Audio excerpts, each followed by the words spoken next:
Well, hey guys, Brenton from Backwaters and Backroads here. I'm going to turn the phone around and show you everything that I've collected in the past week, having to do with this video series that you're watching right now. So, how about if I just turn the phone around and get right to it? Okay, guys, so I'll just make this as quick as I can. You've seen these postcards already, I'm pretty sure.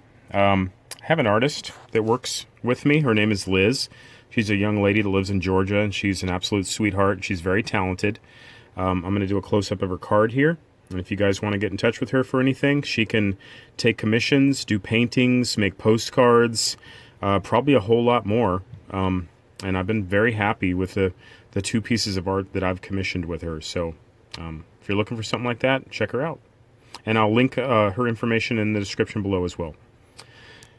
This is the first painting that I commissioned with her.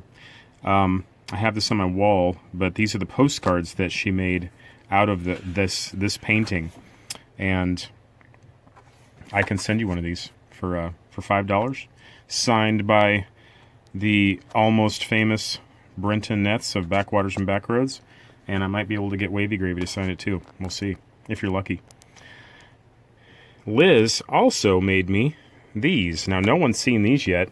This is based on a painting, the second one that I commissioned with her. This was based on a picture that I took maybe a year or so ago, where I was on a little scooter trip in the Midwest, and we kind of got some ideas put together where you can see that this is Wavy Gravy in her little basket on my CT-110 trail bike, and the backdrop is the United States, and specifically the Midwest, the heartland, and Wavy's saying, "Where are you going without me now?" Backwaters and Backroads. So, I think these turned out great. I know the painting turned out great. I put it on my wall next to the first one, and you can see that these are postcards.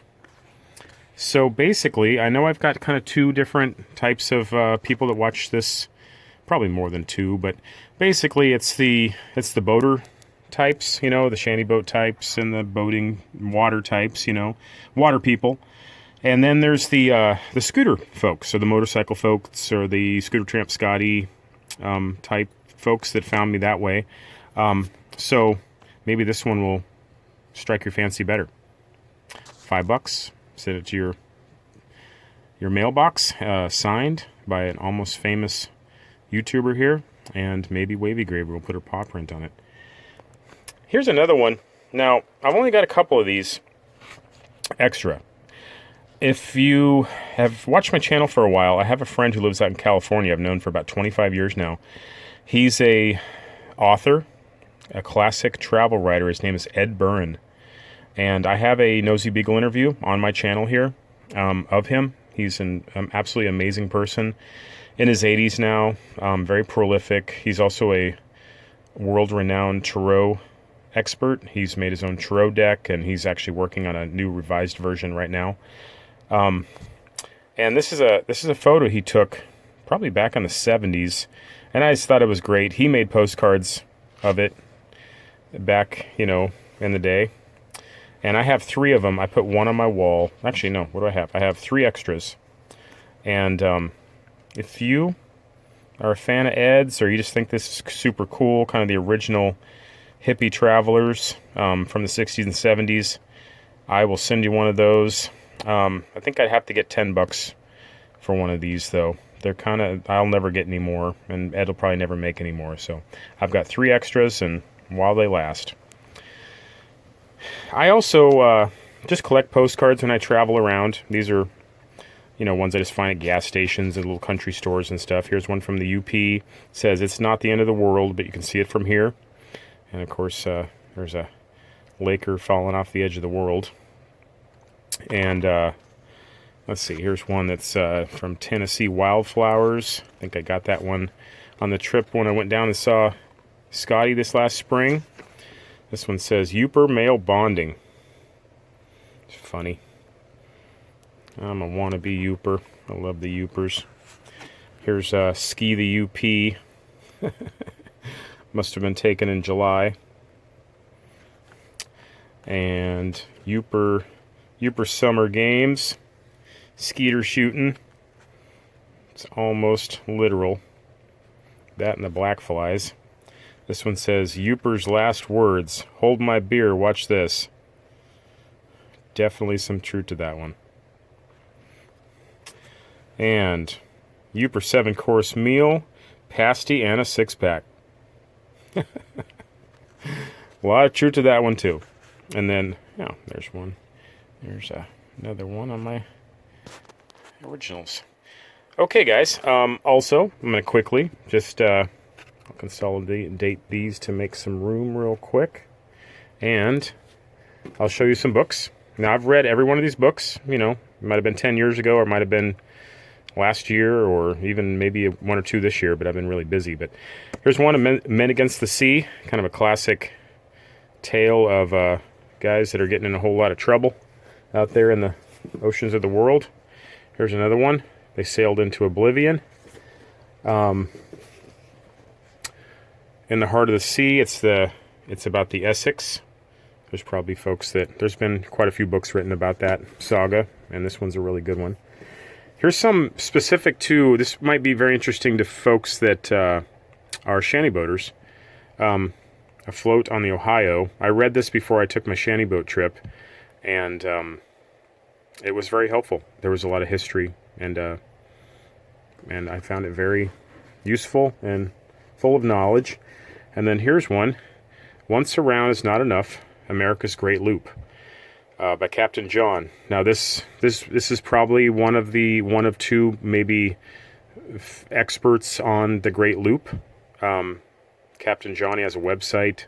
I used it a lot when I was planning for my trip, and this is a book that I found very useful as well, that I read before I took my shantyboat trip. So I'd say, well, this is kind of my offerings for the moment in the Backwaters and Backroads bookstore, though I have hundreds of more travel and adventure related books, but I figured I'd just highlight those, see if anyone's interested, and prices will be in the description below. I usually $12 shipped to your door will do it.